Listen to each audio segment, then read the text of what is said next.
Hey everyone, I know I say this every time, but I'm really excited to have our guest today.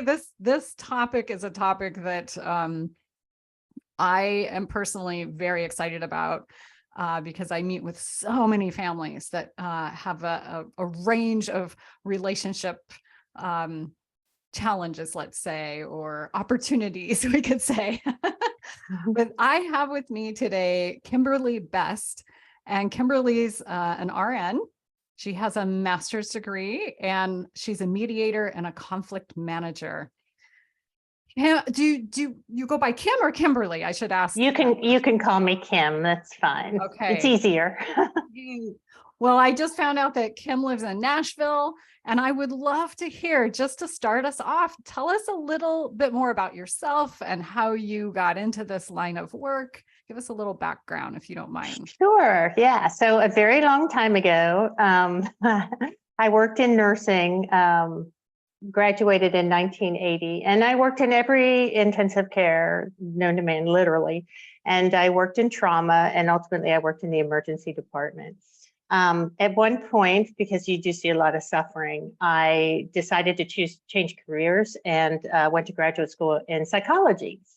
And then I was like, well, I have the heart of an ER nurse, and psychology is a little slow. And so I actually went back into nursing, and then I went through a really, really bad divorce. And there's nothing like walking the acrimony of the legal system to long for a better way for people to resolve problems. So I went to Hofstra University in New York and studied a little bit of transformative mediation, which is just one style. And from, I realized at that point that most of us have not learned the skills that it takes to resolve conflict. And it is a skill set that we all can learn. It's just we haven't learned because conflict is one thing we don't talk about, right? So I went to graduate school after that and got my master's in conflict management. And I keep my nursing license just to keep up with that. But I practice solely in mediation and conflict management. Amazing. Oh my gosh. You said one of the things I just want to jump right on that you said is this very reality that we as a society avoid conflict. And right. And I've heard that before, that we don't talk about death and dying, and we don't talk about conflict. Laura, that's hilarious, because when people ask me what I do for a living, I say I do the two things nobody wants to talk about, which is conflict and end of life. End of life, and then people take a step back because they're like, all of a sudden I become very scary. Yeah, no, we need to talk about these things because they're both things that are normal, both of them, and they're both going to show up. And if we're prepared for them, we can manage them much better. Because there's a way for both of them, both preparing for end of life and preparing for and learning how to deal with conflict. As you're talking, I'm thinking about myself and people I know in my life and the clients I work with. And, we most of us, I guess I could just speak for myself. I get on this hamster wheel, and you just go through your life, your day to day, you fill it up with things to do, you distract yourself sometimes. I know a lot of caregivers that I meet with and provide counseling and consultations to. We talk about this a lot, that often caregivers don't have the luxury of being able to slow down and have self-reflection because they're just surviving. So what would you say, if, just to get the conversation going, what would you say would be helpful tools for a person that is facing so much, and how would they know, what would be the signs? I don't know if that's a perfect question or not, but really, what would the tools be? What are the first few things that they could be looking towards doing to support themselves if they were in a state of crisis already? Yeah, so I guess there are a couple things that I'd like to say about that. And the first one is where you are is normal given the circumstances you're under. So the first thing is, don't add to this by beating yourself up for being there, because I say that caregiving is, you're a superhero. Like no matter what, you're a superhero, because it is hard and, the word relentless, but meaning that it's just omnipresent. It's a lot of unknowns. I mean, there's a lot of reasons that sometimes it's too much. I think to find a place where you won't be judged for having those moments, and don't judge yourself either. That's the first step, right? But find a safe place where you can talk about these things, acknowledging that you're there and that it's okay to be there would be number one. Number two, I tell people to try to remember, you can put it on your schedule, to try to remember every so often that you reward yourself. Like a lot of caregivers aren't even getting paid for their work, right? So reward yourself, put it on the calendar, whatever time, feeds you to do that once a week. Plan ahead like you plan for all your other stuff and put it in there. And then mostly you need a support system. We all need a support system. So wherever you can find that, and preferably in a place where you won't be judged. I think when you're a caregiver, sometimes understanding how much judgment comes to you helps us to realize that maybe we don't want to be that. But I think of Brene Brown, who talks about being in the arena, and you're in the arena. Like this is a battle right now. And if you're not in there, if people aren't in there with you, they don't have the right to sit in the stands and say how you're doing it, to criticize you. So I think remembering that as well. And I guess the last thing in relation to that I would say is own what's yours, but don't wear what other people tell you that isn't true. So we get these criticisms, we get other people's 2 cents, and it hurts. The assumption that what they're saying is true, only you know your truth. So take a moment with those things, think through them. And if it doesn't fit you, it's not your problem, it's the other person's problem, right? So discerning what's your problem and what's the other person's problem in situation of conflicts is helpful to keep you upright and on your feet. Yeah, that's fantastic. I'm thinking as you're talking about how when human beings are faced with stress, we tend to not have that level of discernment like we might when we're feeling level and grounded. And so this is good. This episode is a reminder to folks that it's okay to feel what you're feeling and honor the experience that you're in, and a reminder that you don't have to take on everything, and you don't have. When I say take on, I'm talking about what you were saying, accepting other people's opinions as truth. What you said is priceless around when we're in a state. Our thinking, rational reasoning brain is not able to work. So I think it's important to not make decisions in that time, in that space, and to try not to come to conclusions. Our brains will tell us a story, right, about what the other person's doing and what's going on. Staying in that space and recognizing something is hard, and not making the decision until you are back to yourself again. And if that means writing down things that are just anything you want to write, and I tell people they can burn it so that they can actually watch it, not in your house, please, but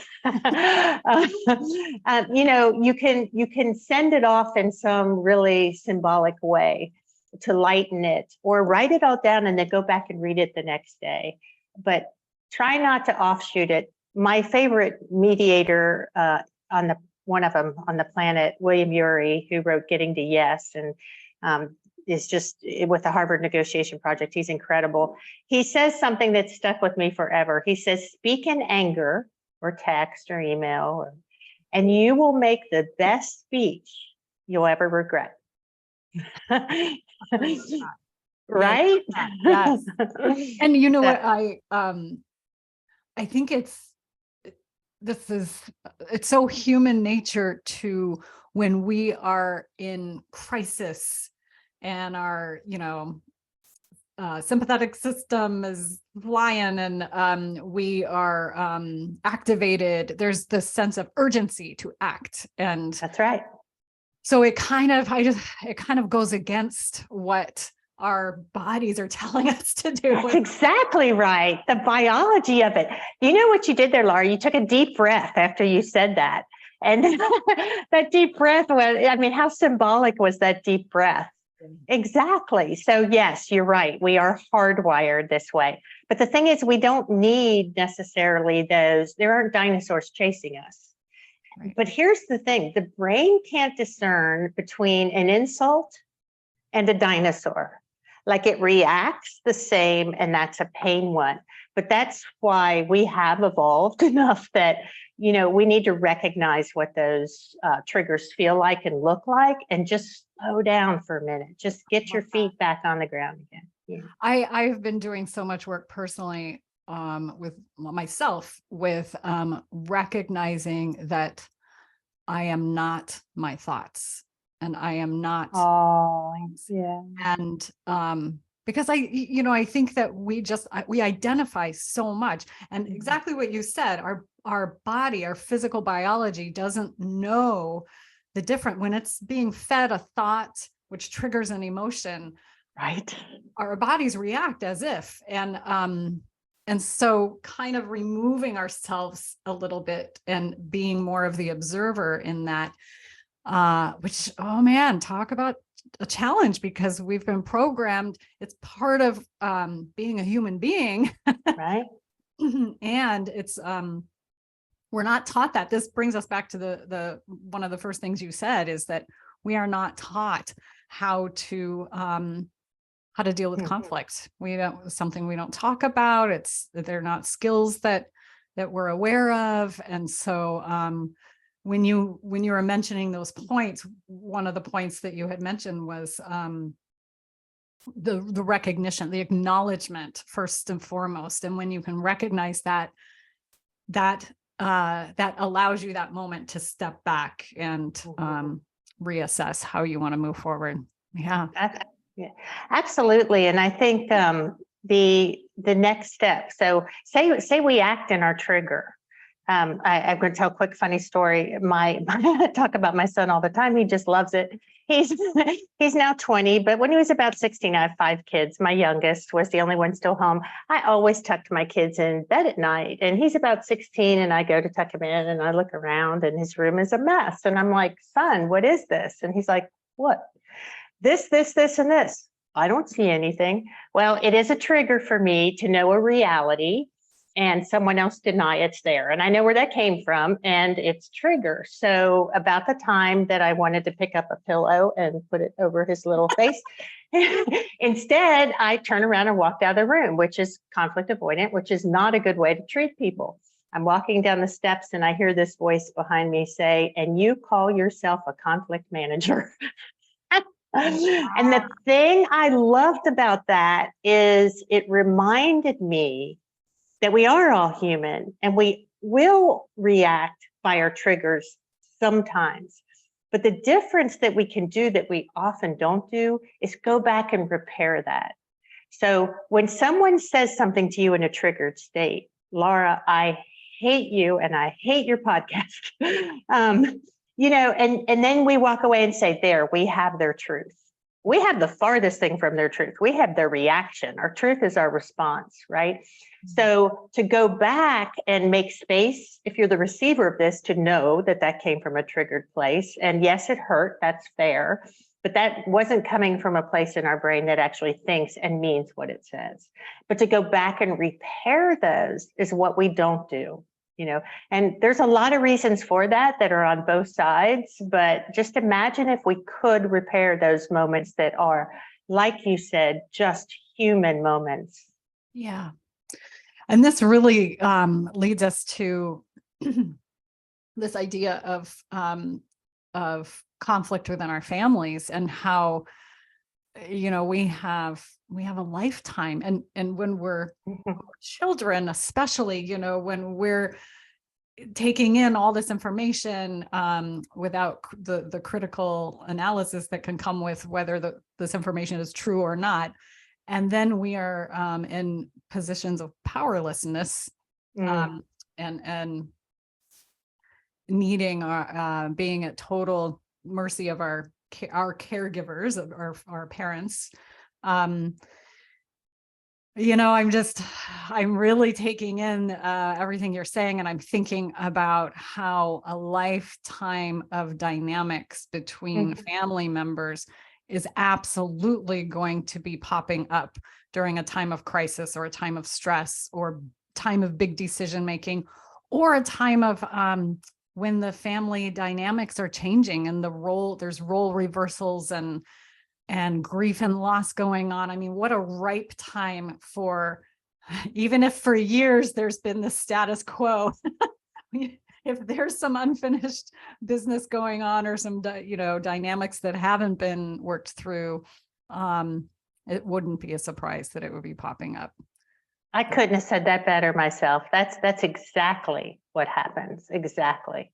It's kind of becomes the perfect storm, right? You know, yeah, which is why having a plan is a great idea as part of that. But yeah, So you're right. What do you mean by plan? What would that even look Oh like? gosh, I don't know if you and I had ever talked about this, but I wrote a book called How to Live Forever, a guide to writing the final chapter of your life story. Oh, fantastic. No, I didn't know this. Oh, yeah. So because of my nursing career, you know, we see a lot of people whose families are called upon to make decisions that are literally life and death for not having a plan on how to handle this.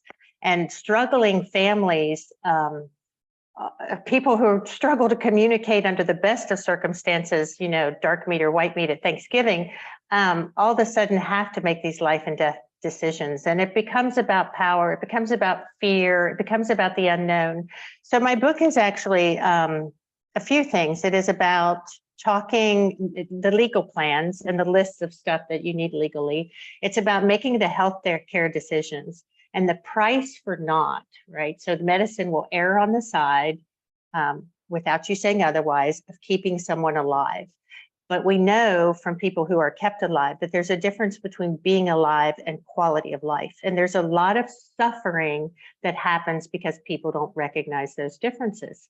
So that's one of the ways we can prepare, you know, and what do you want done under certain circumstances based on what is life to you, not being on a machine. And when we talk about dying, like this goes full circle back to the beginning of our conversation, when we recognize that it's not a failure of the medical system, it's not a punishment for, you know, eating bacon, it just has to happen, and we prepare well for it. You said something yourself about how being prepared in a certain situation was like a gift. So besides the medical, the healthcare, it's about relationships. It's ending without regret, being able to heal relationships.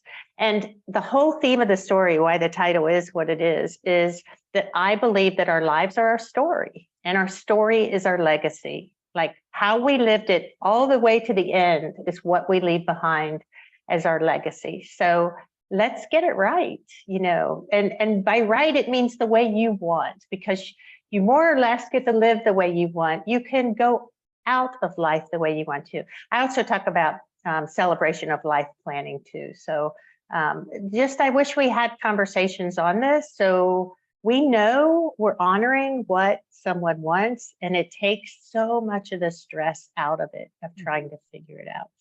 I do see people older people know they're going to die. People with end stage diseases know they're going to die. I met a woman a few months ago who said, you know, this is easier for me than for my family.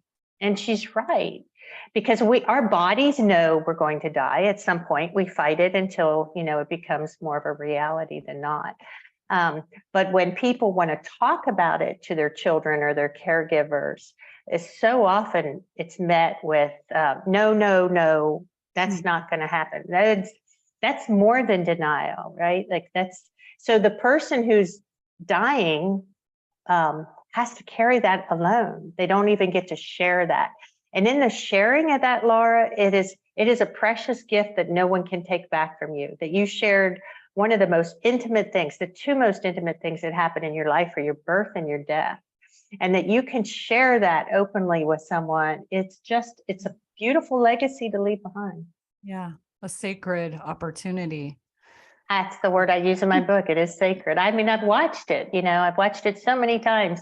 And every single time, that's how I came up with my title. In my head, from the very first person I saw die, I saw a book. And I would wonder what was in all this. And then, watching it close. And I mean, it's sad. Yeah. But like life has sad stuff in it. There's loss, there's grief, but there's also love. There's also the story. I mean, there's so much in this that I think we need to look at it and not pretend it's not there. Yeah. Oh my gosh. There's so much I want to say to this. It was so beautifully said. One of the things I see, especially when I was working in facilities and as a counselor for older adults and those with dementia, is that no matter what stage of dementia someone's in, there is still a desire to work through unfinished business. That's right. And Naomi Files' work, I don't know if you're familiar with her work, but she focuses a lot on that, this piece of how do you reach people.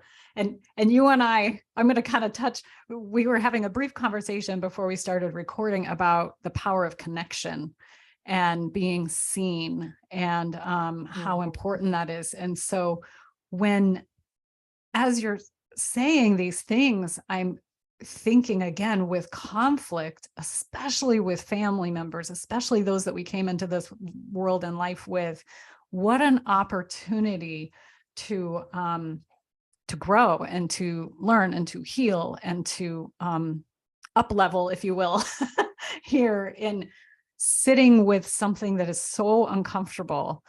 And whether it's on behalf of a person that you're caring for and you're needing to come to some agreement, like the example you shared, putting, and I don't even know if that's the right word, is putting your own stuff aside, or maybe it's more just seeing above that, seeing above all of that. What an opportunity to not just for yourself, but for the whole family unit, for the person who is at the forefront of the need. Yeah, just beautiful. And for all the generations to follow, Laura. Yes, I'm so I mean, glad it's true.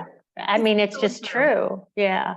Yeah, we have an opportunity to do it different. I remember saying to my dad in his struggle at the end of life, I remember saying to him that he was modeling for me that stage of life, and that was me trying to encourage him, maybe raise a little bit of dare, because it's hard. It's not that it's easy, but it's so much easier if we shine light on it. It's a dark place. If we shine light on it, if we see it, it's no longer dark.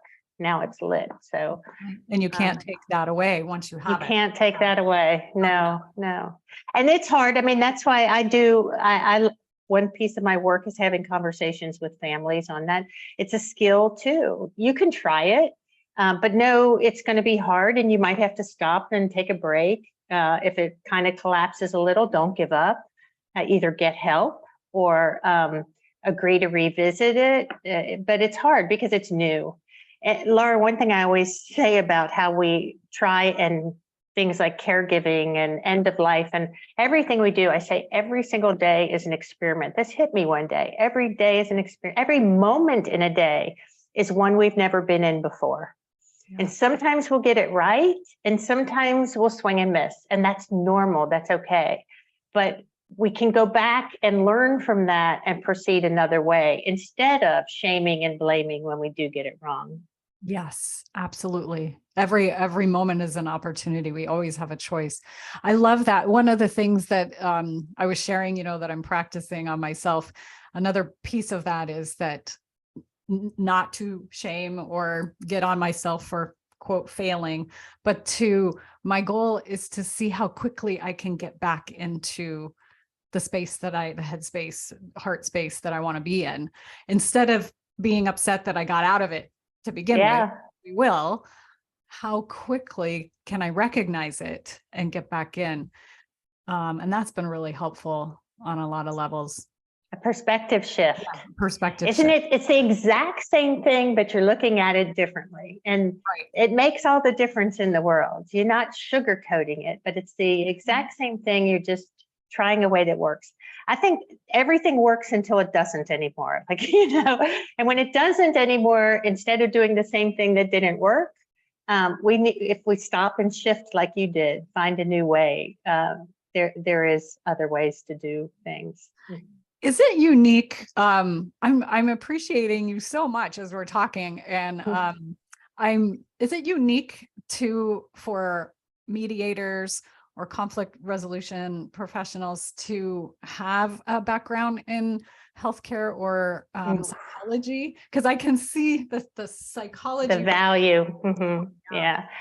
So the majority of mediators are attorney mediators. When you practice as a mediator, you cannot practice law, even if you are an attorney, when you're in the space of a mediator.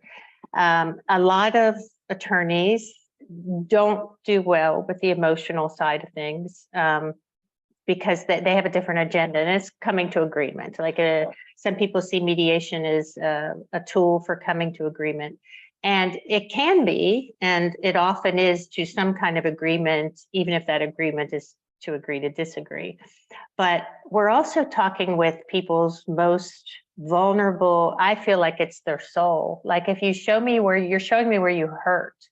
And for me, I think if you're going to find a mediator and you know it's something, find a mediator with a background in either conflict management or who's taken some communication or some psychology, because at the end of the day, it's not ever about who gets grandma's silverware.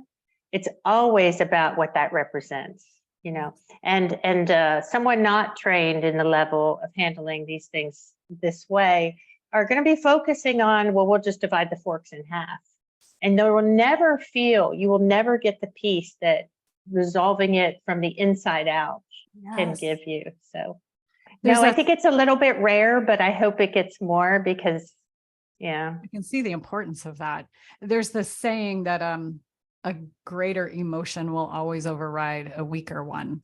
And what I think of when I hear that is exactly what you're saying, that there may be this goal to solve a problem or come to an agreement, but if there's a greater emotion that is at play that isn't resolved, that's the one that is always going to be in the forefront. And people don't realize it either. I mean, how many folks have you met with, or myself too, that will admit in a safe space that I don't know why I'm reacting this way. I don't know why I'm hanging on, to this outcome or goal.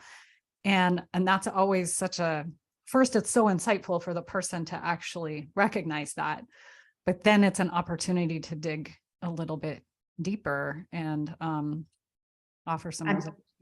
I'm picturing freedom at the end of that. Like once you know what that is, and that's about fear. It's going to be about something. What am I really afraid of here, or need? What do I need in this?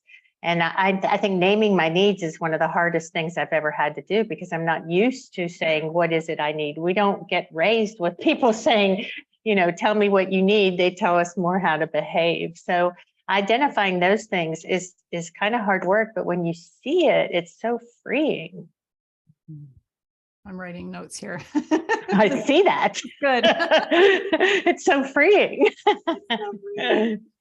So maybe we can hop in. I'd love to talk a little bit about, do you mind sharing maybe some of the most common conflicts that you run up against in relation to caregiving and caregiving? Yeah. So every family and every situation has its uniqueness, and sometimes in the legal field, it's like, oh yeah, divorce, it's just another one of those. Everybody's story is a little bit different because we are all unique, but there are always themes around what you described so eloquently before, old power struggles, birth order, old hurts. So it shows up in making decisions about where people live, who's going to be primary caregiver, often around money. Because that is scary. There's a lot of expense involved.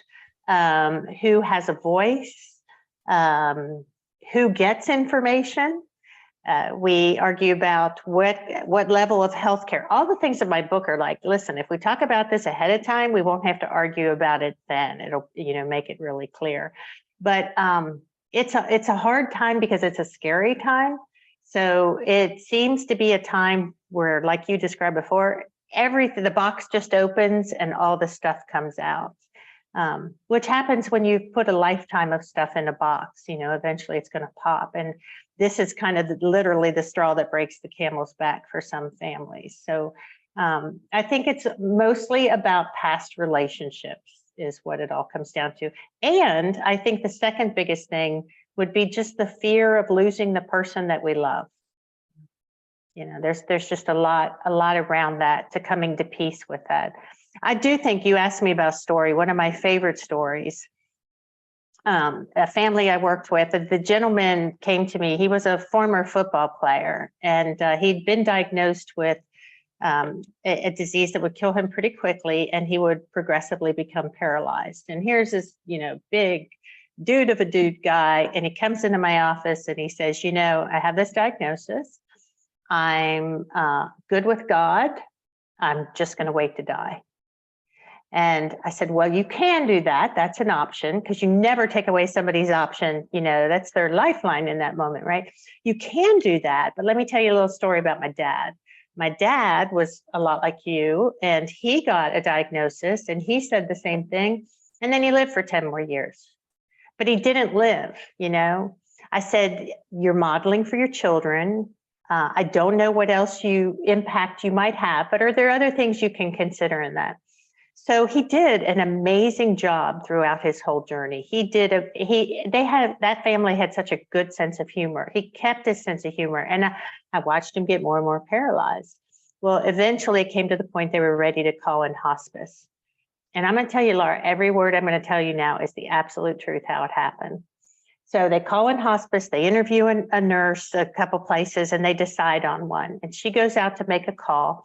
And his wife turns to me and says, what do we do if when he's in hospice and he chokes? Do I call 911? And we talked about that. But I said, well, you can. I said, but they'll take him to the hospital then. And then there are things that they'll have to do. Is that what you want to do? Because I knew they didn't, but she needed to decide that again. And she said, no, I don't. And she turned to her husband and she said, listen, you need to decide pretty quickly what you're going to leave for our 3 kids. They were all adult kids. And he starts laughing. And he starts laughing. He starts coughing some. We figured choking was probably what would kill him. And he laughed and he coughed out finally that he wanted to leave 3 cups of ashes, because he wanted to be cremated. Yeah. And his wife starts laughing. His daughter's in the corner looking horrified. And, and I look at him and I say, if you die right now, I'm not going to help you. and which of course made him laugh more. But the thing was, I left there, and this makes me want to cry every time I tell a story. If they hadn't had that conversation, wow. If they hadn't been prepared, would they have been laughing? And when he died, I just had coffee with her this past Saturday. He died a couple years ago. She never had the amount of grief that she expected. He was the love of her life.